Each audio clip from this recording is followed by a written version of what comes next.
number one, you want to pay attention to what kind of money they're offering you. Like, that's number one, always.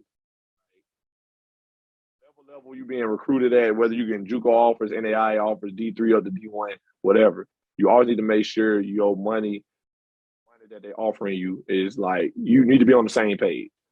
Don't think you finna have a full scholarship and you ain't, if they never said that. If you don't have a full ride, think you do, and you get there, you realize you don't, you'll be sick. Make sure you and your coach or whoever's recruiting you is on the same page about money. Ask them. Don't be scared to ask. Be like, all right, so what are y'all offering me? I'm not being offered. Make sure you know that. And then once you ask them that, make sure you be like, all right, what all does that entail? Case in point, when I was being recruited in JUCO, Alabama JUCOs can offer a full scholarship at Alabama JUCO. Just means they pay for your whole tuition. That's all you get at JUCO in Alabama.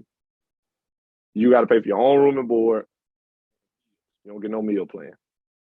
So, Belmont State didn't have no dorms or no campus area to eat at, so they ain't really. There's no way. We just got to pay for that out the gate anyway. But we used our pay to pay for stuff like that. You used our pay to pay for apartment, for rents for apartments, and we lived off that for the rest, for whatever was left. So about half your pay went to your rent. But it was important that I understood that. If not, I'd be lost out here. You know what I'm saying? And Coach Suits and them obviously explain all that to me. But you understand what your money is, and if they can't give you a straight answer about that, a red flag in itself, I would say. So, like, let's say I'm being recruited by let's say I'm being recruited by D2. D2 has the capability of paying, like, a D2 has the capability of paying full-ride scholarships. But only thing I don't get paid for, like right now I'm on full-ride scholarship. Only thing I don't get paid for is my books. Books don't get paid for you. And they don't pay for summer classes. You do your fall and your spring is paid for. But summer class, that's on your own. If you ever want to do that, you do got to pay for that out of pocket. That's not a guaranteed thing. And so it was important for me to realize that, like, okay, I don't have books paid for, so books probably going to come out of my pay when I get it. I have to actually pay for my own books. And which ain't a whole lot compared to the pill I was already getting, but it was just important that I knew that.